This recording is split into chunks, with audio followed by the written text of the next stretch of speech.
YouTube, welcome back to another video, and today we'll be watching War of the Minions served Hitler during World War II. That's just crazy.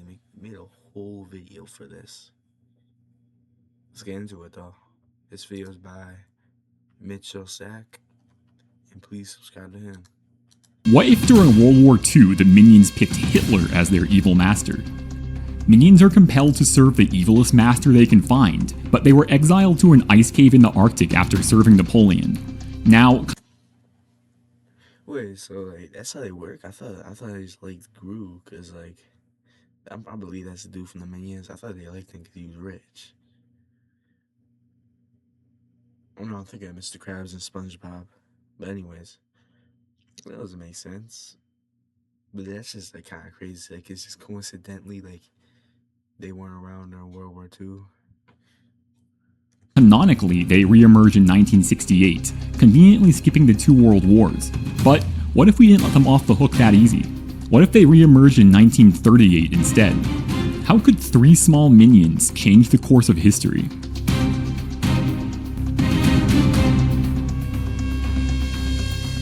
From their ice cave in the Arctic, the Minions trekked south into Soviet territory. In St. Petersburg, they learned of Hitler from a Soviet newsreel while huddled inside a theater for warmth. The film warned of a power-hungry dictator threatening. They had TVs back in the day? Well, no, obviously they did. But like they had them, I didn't know like they had them accessible to like the public, cause like, how did like the Minions learn about like TVs and stuff? Cause I don't even think they're accessible to everyone like that. But hey, what do I know? Freedom and peace. The perfect traits for an evil master. When they reached Nuremberg, the Minions immediately knew they were in the right place. Posters with Hitler's face on it were plastered everywhere. Swastikas were hanging from every building. The streets were packed with cheering Germans. For them? No!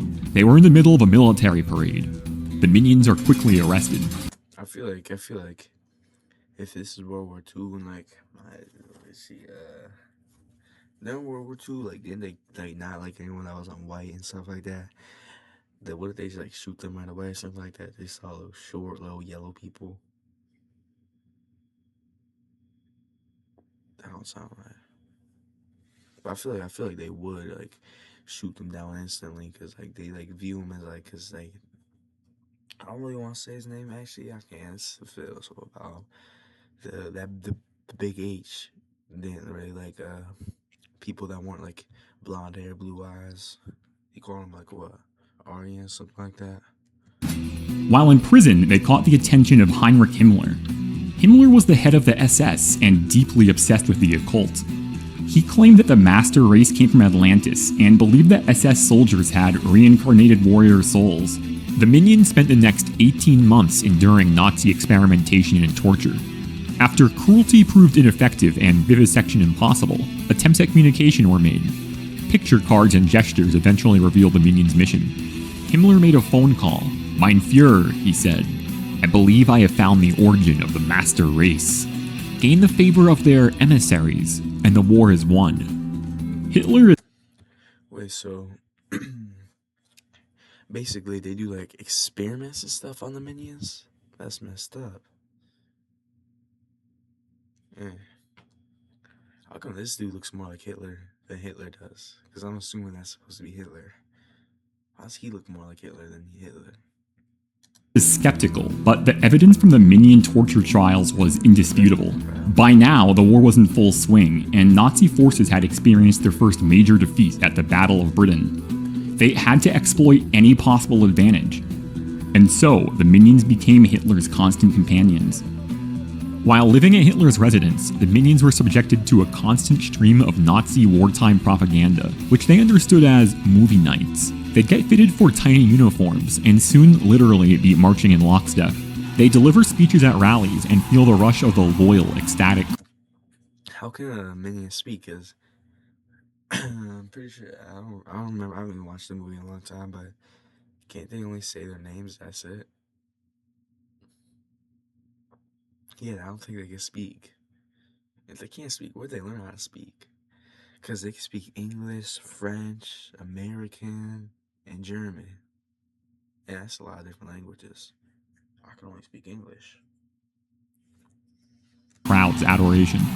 They toured the country, accompanying Hitler to demonstrations of the latest Wunderwaffen, like Heavy Gustav, the largest gun ever fired. Damn. That's a really big gun.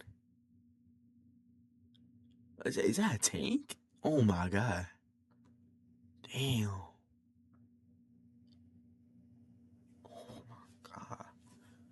That is I'd be scared if I was like I'd be scared if I was like a soldier in World War II and I see like that tank approaching. Damn.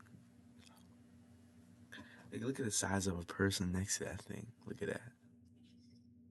Damn, that's huge. Even to this day. It shot shells the weight of 2 pickup trucks at targets over 20 miles away. They shot shells bigger than 2 pickup trucks? Damn. It was pure catnip for the Minions, who were seeing a fully mechanized superweapon for the first time. That night, the Minions came to a consensus. They would contact their people. Wait, I was wondering, are Minions bananas? Because, like, look, what qualities do bananas have? They're, like, elongated. They're yellow. Yeah, that's it. And look. He's elongated and he's yellow. And introduced them to their Fuhrer. It was during a demonstration of a futuristic jet fighter that Stuart's eye began to open. Bored with the technical details, he wandered off, away from the spotless showroom full of sycophantic Nazi scientists. He opened a door to the production line and was hit with a wave of hot, acrid air. Rows of haunted eyes looked up at him from dirty, gaunt faces. They were forced laborers, brought in from occupied territory. Stuart's heart plummeted. Was this the fate that awaited his kin? These men weren't minions, they were slaves. German guards descended on them with their cudgels, and Stuart could bear no more. He looked away. Damn. And the Nazis used slaves to build their ships? That's crazy. The other minions were reluctant to believe what Stuart had seen. Worse, Bob began to defend Hitler's actions. He was young, impressionable, his head full of ideas like patriotism and loyalty. Stuart... Now I'm understand though, because it's kind of contradicting itself. Didn't he say that like the minions wanted to serve the most evil people? So if they see the most evil guy doing all this horrible stuff, won't they be even more happy? Begged the others to flee with him, but Bob refused and Kevin wouldn't leave him behind. During a state dinner, Stuart slipped away and hid inside a shipping crate destined for Poland. The next few days moved quickly. Kevin and Bob spent their days in Hitler's war room. The Nazis were planning a surprise invasion of the Soviet Union, with a secondary goal of making... He actually looks locked in. Holy. ...in contact with the minions still waiting in the ice cave. They'd follow German troops as far north as Leningrad, then travel with a specialized detachment equipped to traverse the Arctic expanse. All that was needed was for Kevin to point out the ice cave on the map. He hesitated. Just for a moment, but Hitler noticed. Back at Hitler's home, he invited Kevin into his study.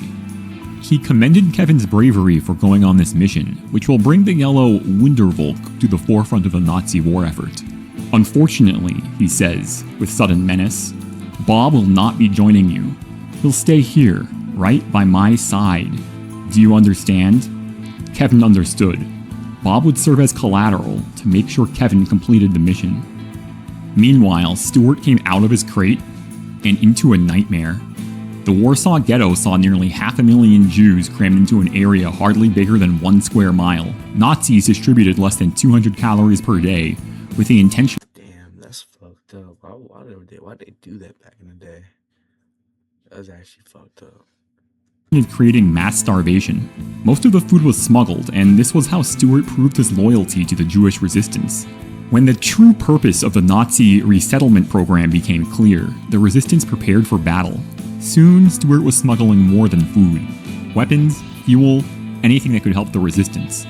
He became known as the Yellow Golem, after the tireless servant from Hebrew folklore. When SS forces entered the ghetto, they were prepared.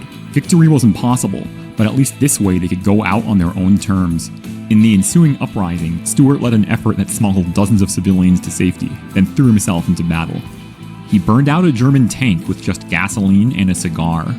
But in the end, the Nazis... That's actually kind of tough.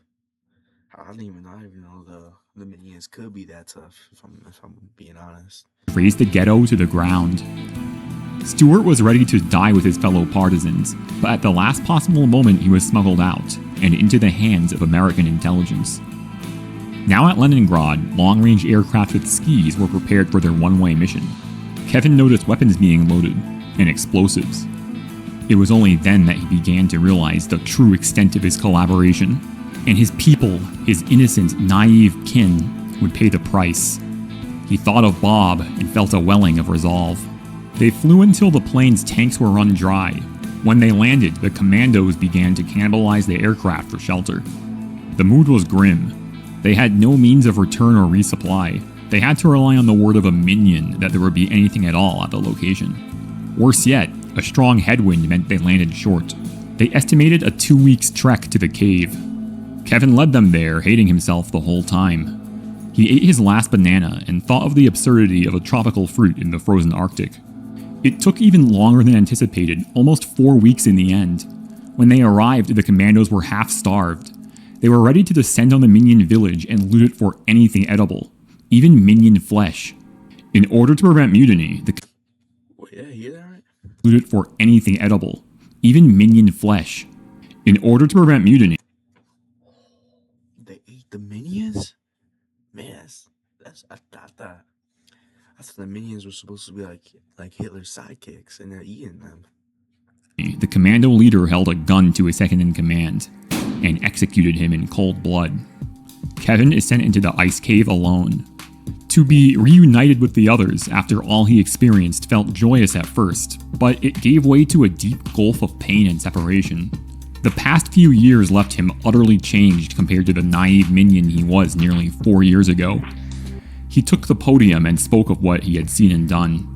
He warned against blind devotion to a charismatic leader, the end result of hateful dogma. Then he explained their present situation. He begged for forgiveness and rallied the minions together. When they emerged from the ice cave to greet the Nazis, they were armed. Their resistance was met with machine guns and rifles. It was shaping up to be a massacre, but the minions would no longer bend to tyrants. Suddenly, the commandos noticed a cloud of ice on the horizon, approaching faster than possible. At its center, a yellow speck. It was Stuart, but he was completely transformed. American scientists augmented him in an accelerated version of the Mega Minions program from Despicable Me 4. The order... Damn, so he can fly now. So now he's kind of like Superman, but like a minion. That's actually kind of cool. Was given to fire, but Mega Stuart was there. Bullets bounced off of his rocky yellow hide as he worked himself into a frenzy. The SS commandos could do nothing as Mega Stuart sadistically killed them, the horrors of Warsaw fresh in his mind. The leader took Kevin hostage and revealed the detonator to a bomb. He threatened to collapse the ice cave. They were standing on its roof. Mega Stuart simply reached out his arm and ripped the Nazis' mind to shreds. In seconds, he relived every atrocity he ever committed, with such intensity his brain cooked like an egg. Several months later, Kevin effectively became the leader of the Minions, and they began construction of an impenetrable ice fortress around the cave. Minions would prove to be far more isolationist in this timeline, and the next time they exposed themselves to humanity, they would be prepared. One morning, Kevin walked in on Stuart putting on his super suit. "It's time to say goodbye," Stuart explained. His American handlers needed his help on the Pacific Front, and he was duty-bound. Years later, Stuart testified at the Nuremberg trials. They showed all that remained of Hitler's body, just a burnt jawbone found in a bombed-out crater. On the slide, Stuart noticed the remains of a pair of goggles, cracked and blackened by heat. That was all that was left of Bob as well, he realized with mounting horror. Poor Bob, sweet, innocent Bob. It seemed he had stayed by Hitler's side throughout his final days in the Führer bunker, although rumors of a yellow creature spotted in Argentina persisted for decades. The Cold War began. Stuart played an instrumental role for American intelligence. Damn, I didn't even know minions could die. I thought minions were invincible. I thought they were immortal, but damn, he died. He worked alongside the supervillain known as the Bald Terror, who would later prove to be the father of one Thelonious Gru. Spy satellites revealed a plutonium production complex at the Minion Autonomous Oblast. But all that happened in Minions 2, Cold War. While researching this video, I was actually able to find Bob's goggles on eBay. I bought them, I couldn't resist, and I went and put them on my shelf. I can't wait to see what else goes up here. If you like this, you'll probably like my next video too, which I'm calling I Get $1 Million, but I'm hunted by a genius gorilla for life. I'm trying to make these videos a sustainable thing, so if you want to see your name in the credits for my next video, you can subscribe to my Patreon and get an authentic executive producer credit and exclusive access to the Goblin Graphics Discord, where you can chat with me and pitch video ideas. If you believe in the long-term success of this channel, this would be a great chance to invest in it early when I need your help the most. Well, that about wraps it up. Bye! Oh, well, everyone, that was a good video, True. you know, and make sure, subscribe to Mitchell Sack, you know. And yeah, I wanna end this video by doing something a little different. I mean, I wanna say something motivational, you know. And I just wanna say, you know your worth in life, you know. No idea what that means, but that sounds pretty inspirational. And thank you, and have a great day.